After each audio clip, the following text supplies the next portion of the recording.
Hi, I am Sanjay here from Beatora drum space. ഇന്ന് നമ്മൾ discuss ചെയ്യാനായിട്ട് പോകുന്നത് അക്വസ്റ്റിക് ഡ്രംസ്, ഇലക്ട്രിക് ഡ്രംസ്. രണ്ട് പേരിൽ നമ്മൾ ഡ്രംസിനെ കുറിച്ച് കേൾക്കാറുണ്ട്. പക്ഷെ എന്താണ് അക്വസ്റ്റിക് എന്ന വാക്കിന്റെ അർത്ഥം എന്ന് പലർക്കും അറിയില്ല. നമുക്കിന്ന് അതിനെക്കുറിച്ച് കൂടുതൽ കാര്യങ്ങൾ മനസ്സിലാക്കാൻ നോക്കാം. അക്വസ്റ്റിക് എന്ന വാക്കിന്റെ അർത്ഥം നാച്ചുറൽ എന്നാണ്, പ്രകൃതിദത്തമായി ഉണ്ടാകുന്നത്.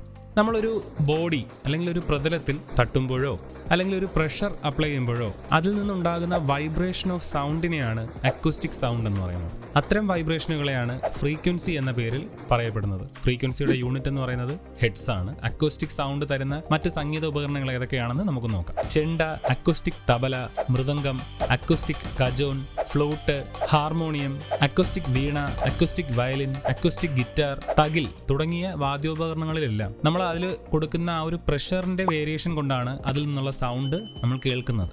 അത്തരം ഇൻസ്ട്രുമെന്റിനെ നമ്മൾ അക്വസ്റ്റിക് എന്ന പേര് ചേർത്തായിരിക്കും പറയുന്നത്. കാരണം ഇതിന്റെ എല്ലാം ഇലക്ട്രിക്കൽ വെർഷൻസ് ഉണ്ട്, ഇലക്ട്രിക്കൽ ഇൻസ്ട്രുമെന്റ്സ് ഉണ്ട്. അതുകൊണ്ടാണ് ഇലക്ട്രിക് ആണോ അക്വസ്റ്റിക് ആണോ എന്ന് സെപ്പറേറ്റ് ചെയ്ത് ഞാൻ പറഞ്ഞത്. അപ്പോൾ ഇത്തരത്തിലുള്ള എല്ലാ വാദ്യോപകരണങ്ങളിലും അതിന്റെ നിർമ്മാണ രീതി, അതിന്റെ വലുപ്പം, അതിന്റെ ഷേപ്പ്, അതിന്റെ ഉള്ളളവ് അല്ലെങ്കിൽ അതിന്റെ വ്യാസം, ഇതൊക്കെയാണ് ആ ഒരു ശബ്ദത്തെ നിയന്ത്രിക്കുന്നത് അല്ലെങ്കിൽ ആ ഒരു ശബ്ദത്തിന്റെ പ്രത്യേകതയെ എടുത്തു കാണിക്കുന്നത്. അത്തരം ശബ്ദങ്ങളെയാണ് നമ്മൾ അക്വസ്റ്റിക് സൗണ്ട് എന്ന് പറയുന്നത്. അപ്പോൾ ഒരു മ്യൂസിക്കിൽ വിവിധ തരത്തിലുള്ള ഫ്രീക്വൻസിയെ ഒരു പ്രത്യേക ക്രമത്തിൽ പല പല ഇൻസ്ട്രുമെന്റിന്റെ സഹായത്തോടു കൂടി അറേഞ്ച് ചെയ്ത് വരുമ്പോഴാണ് നമുക്കത് ഇഷ്ടപ്പെടുന്ന രീതിയിലേക്ക് അത് മാറി വരുന്നത്. അത്തരത്തിൽ നോക്കുകയാണെങ്കിൽ വളരെ പ്രധാനപ്പെട്ട 3 തരം ഫ്രീക്വൻസിയാണ് high frequency, mid frequency, bass frequency. ഒരു ഡ്രം കിറ്റ് യൂസ് ചെയ്ത് ഈ 3 ഫ്രീക്വൻസി ലെവലിലുള്ള ശബ്ദങ്ങളെയും നമുക്ക് പ്രൊഡ്യൂസ് ചെയ്യാനായിട്ട് സാധിക്കും. ഉദാഹരണമായിട്ട് പറയുകയാണെങ്കിൽ അതിന്റെ ബേസ് ഫ്രീക്വൻസി പ്രൊഡ്യൂസ് ചെയ്യുന്നത് അതിൽ നിന്നുള്ള കിക്ക് ഡ്രം എന്ന് പറയുന്ന ഇൻസ്ട്രുമെന്റ് എന്നാണ്. അതിന് കിക്ക് ഡ്രം എന്നും ബേസ് ഡ്രം എന്നും ഫുഡ് ഡ്രം എന്നും പേരുണ്ട്.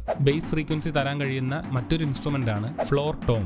അതിന് മറ്റ് 2 പേരുകളുണ്ട്, third tom tom, bass tom tom. ഈ പറയുന്ന ടോം കാറ്റഗറിയിലുള്ള ലോവർ ടോംസും കിക്ക് ഡ്രമ്മും ആണ് ബേസ് ഫ്രീക്വൻസി പ്രൊഡ്യൂസ് ചെയ്യുന്ന ഇൻസ്ട്രുമെന്റുകൾ. മിഡ് ഫ്രീക്വൻസി പ്രൊഡ്യൂസ് ചെയ്യാൻ കഴിയുന്ന ഇൻസ്ട്രുമെന്റ് എന്ന് പറയുന്നത് റാക്ക് ടോംസ്, അതായത് ഫസ്റ്റ് സെക്കൻഡ് ടോംസും അതുപോലെ തന്നെ സ്നെയർ ഡ്രം. ഇതെല്ലാം മിഡ് ഫ്രീക്വൻസി പ്രൊഡ്യൂസ് ചെയ്യാൻ കഴിയുന്ന ഇൻസ്ട്രുമെന്റുകളാണ്. ഹൈ ഫ്രീക്വൻസി പ്രൊഡ്യൂസ് ചെയ്യാൻ കഴിയുന്ന ഇൻസ്ട്രുമെന്റ് ആണ് ഹൈ ഹാറ്റ്, സിംബൽസ്. സിംബൽസിൽ തന്നെ പല പല കാറ്റഗറികളുണ്ട്.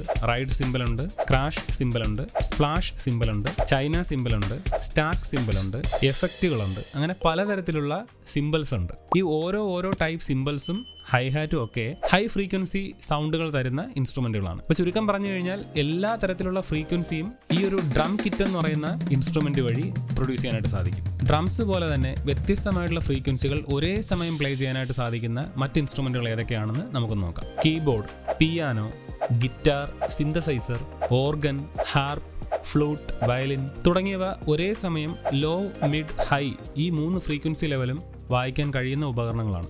എന്നാൽ അവ മെലഡി പ്ലേ ചെയ്യാനും കോഡ്സ്, ബേസ് നോട്ട്സ് എന്നിവ പ്ലേ ചെയ്യാനുമാണ് യൂസ് ചെയ്യുന്നത്. അപ്പോൾ ഇന്നത്തെ വീഡിയോ ഇഷ്ടപ്പെട്ടു എന്ന് വിശ്വസിക്കുന്നു. ഡ്രംസ് പഠിക്കാൻ താല്പര്യമുള്ള കുട്ടികൾ താഴെ കാണുന്ന നമ്പറിൽ കോൺടാക്ട് ചെയ്യൂ. നിങ്ങൾക്കുള്ള അഡ്മിഷൻസ് ഇവിടെ ആരംഭിച്ചു കഴിഞ്ഞു. ഓഫ്ലൈനായിട്ടും ഓൺലൈനായിട്ടും ക്ലാസ്സുകൾ എടുത്തു കൊടുക്കുന്നതാണ്. ഡ്രംസ് റിലേറ്റഡ് ആയിട്ടുള്ള അല്ലെങ്കിൽ മ്യൂസിക് റിലേറ്റഡ് ആയിട്ടുള്ള സംശയങ്ങൾ എന്തെങ്കിലും ഉണ്ടെങ്കിൽ കമന്റ് ആയിട്ട് രേഖപ്പെടുത്താം. ഈ ചാനൽ സബ്സ്ക്രൈബ് ചെയ്യുക, ലൈക്ക് ചെയ്യുക, വീഡിയോസ് എല്ലാം കാണുക, നിങ്ങളുടെ കൂട്ടുകാരിലേക്ക് ഷെയർ ചെയ്യുക, കമന്റ് ചെയ്യുക. ഇനിയും ഇത്തരത്തിലുള്ള വ്യത്യസ്തമായിട്ടുള്ള വീഡിയോയുമായി വീണ്ടും കാണാം. അതുവരേക്കും സൈനിങ് ഓഫ്.